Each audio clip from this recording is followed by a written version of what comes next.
Well, hello again. It's Kathy with the good news, the great news that today's topic can cut your upset in half to everyday stresses. Incredible? Accept it. Acceptance is honoring the fact that life happens as it happens and not as we would like it to happen. I know that sounds kind of obvious and simplistic at first, but consider that all unhappiness comes from one thing: wanting things to be different than they are. Fighting reality. Here's an example. The reality: Anne has cancer. Fighting reality: I'm angry because Anne should not have cancer. She's too young and she has a family. It's just not fair.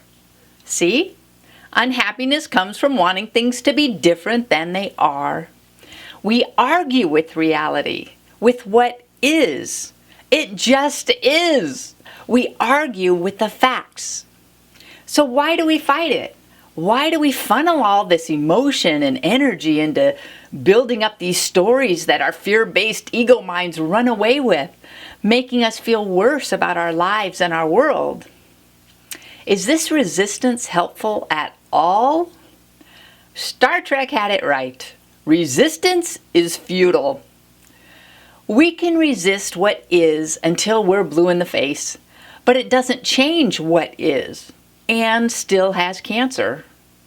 So, what is the divine alternative to all this fear-based resistance? Acceptance. Acceptance is a mindset necessary for spiritual development.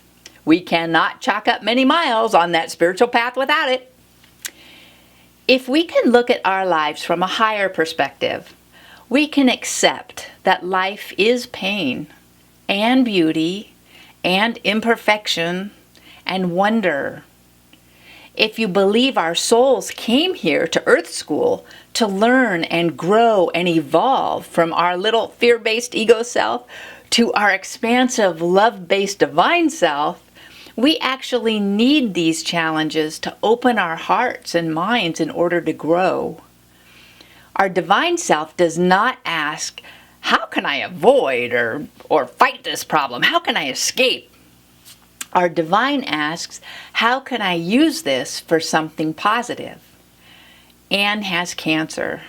Yes, she does. I'm sure she and her family are having a really hard time right now. What would love or my divine self do? I could call her and see if she wants to talk.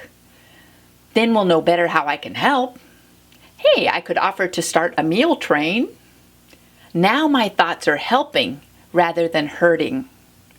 Like any negative situation, this is an opportunity for growth, to exercise a shift from fear-based thinking to love-based thinking, from ego self to divine self.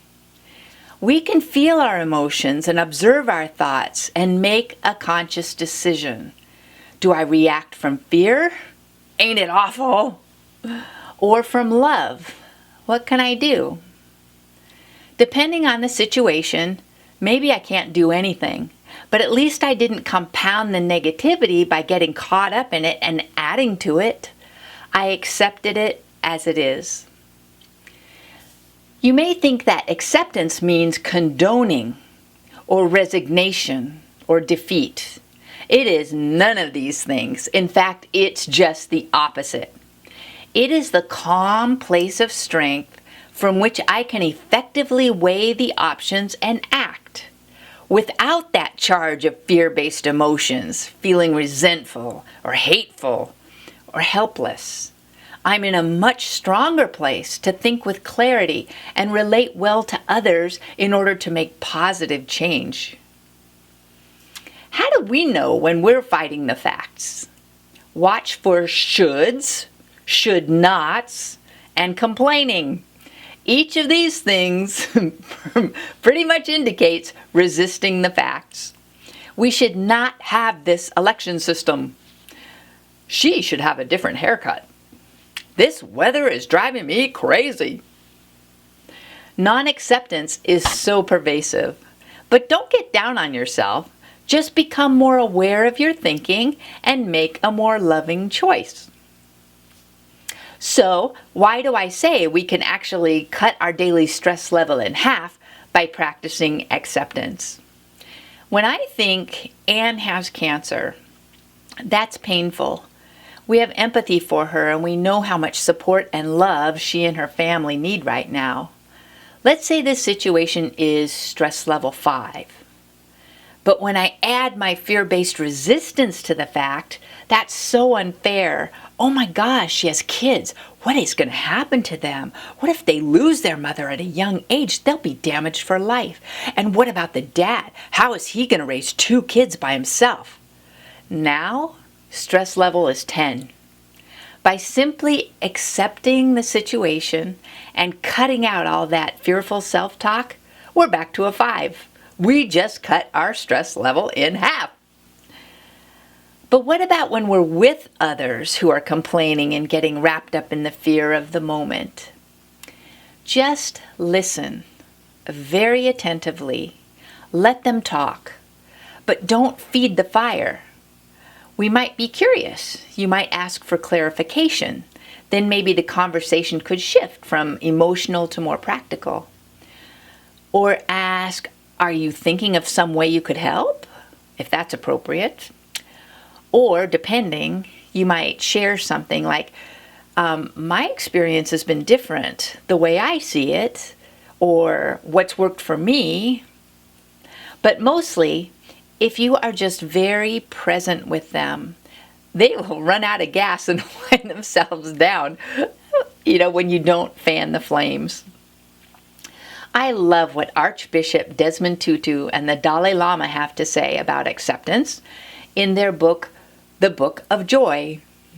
Acceptance is the sword that cuts through all this resistance, allowing us to relax, to see clearly, and to respond appropriately.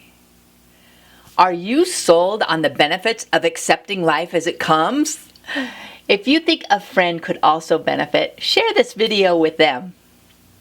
When we are able to accept that life is how it is, not as we think it should be, we can ease our stress, our anxiety, and dissatisfaction, and navigate life with greater ease and comfort and effectiveness by not swimming upstream against the current.